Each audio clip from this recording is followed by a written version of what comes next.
আসসালামু আলাইকুম ওয়া রাহমাতুল্লাহি ওয়া বারাকাতুহু। Ladies and gentleman, welcome back to PSC foundation.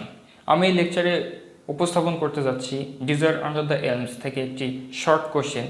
যে কোশ্চেনটা হচ্ছে, why does Ephraim Cabot hide his money and what happens to it or how is it lost.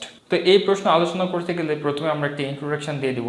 ইন্ট্রোডাকশনে আমরা উল্লেখ করে দিব যে এই টাকা পয়সা লুকানোর জায়গাটা কোথায় ছিল সেটা আমরা কিন্তু এখানে উল্লেখ করে দিতে পারি। এছাড়াও এখানে থাকবে রাইটারের লাইফ ডিউরেশন এবং এই নাটকটি প্রিমিয়ার ডেট আর পাবলিশ ডেটটা আমরা এখানে তুলে দিতে পারি।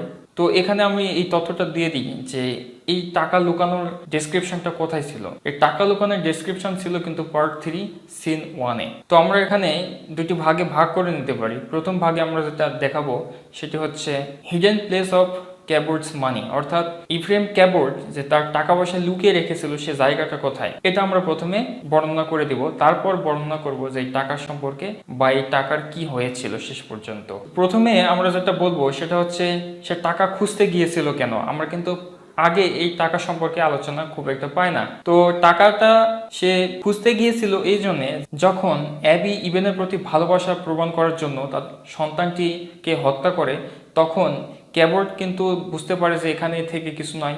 সে কিন্তু ক্যালিফোর্নিয়াতে চলে যাওয়ার জন্য একটি ব্যবস্থা করতে চাচ্ছিল, আর সে কিন্তু ফার্ম হাউসটিকে পুড়িয়ে দিতে চাচ্ছিল।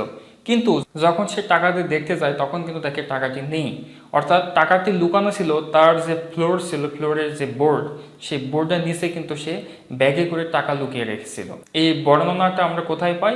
এই বর্ণনাটা পাই হচ্ছে পার্ট 3 সিন 1-এ। ছোট্ট একটি সেন্টেন্সের মাধ্যমে কিন্তু এটা দেখানো হয়েছে। তো এরপর আমরা আলোচনা করব the result of the money, অর্থাৎ সেই টাকা লুকানোর পর এই রেজাল্টটা কি হয়েছিল।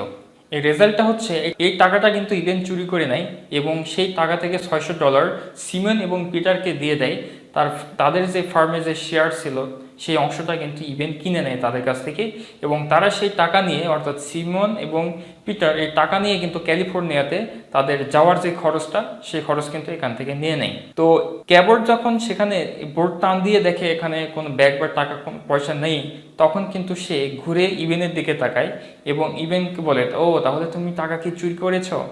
ইভেন এটা স্বীকার করে নেয় এবং সে বলে হ্যাঁ, এবং সে বলে যে আমি এই টাকা থেকেই সিমিয়ন এবং পিটারকে তাদের ক্যালিফোর্নিয়া যাওয়ার যে খরচ, সেই খরচটা আমি এখান থেকে পূরণ করে দিয়েছি, কারণ আমি চেয়েছিলাম এই ফার্ম হাউসের একমাত্র মালিক হব আমি। তো এই হচ্ছে এই টাকার ফলাফল। অর্থাৎ টাকা ছিল কোথায়?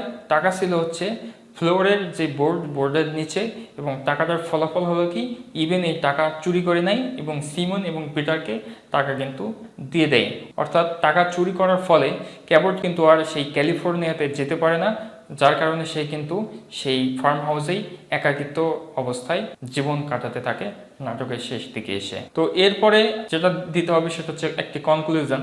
তো এই কনক্লুশন দু একটি সেন্টেন্সের মাধ্যমে তোমরা দিয়ে দিতে পারো নিজের মতো করে। আর তোমরা যদি চাও আমাদের এই নোটটা সংগ্রহ করতে, স্ক্রিনে দেখানো নাম্বারটিতে কল দিয়ে তোমরা নোট সংগ্রহ করতে পারো। এছাড়াও আমাদের ওয়েবসাইট, অফিসিয়াল যে ওয়েবসাইট আছে সেই ওয়েবসাইট থেকে তোমরা নোটস কালেক্ট করে নিতে পারো। তো আবারও অন্য কোনো প্রশ্ন নিয়ে তোমাদের সাথে কথা হবে। সেই পর্যন্ত ভালো থাকবে, সুস্থ থাকবে। আল্লাহ হাফেজ।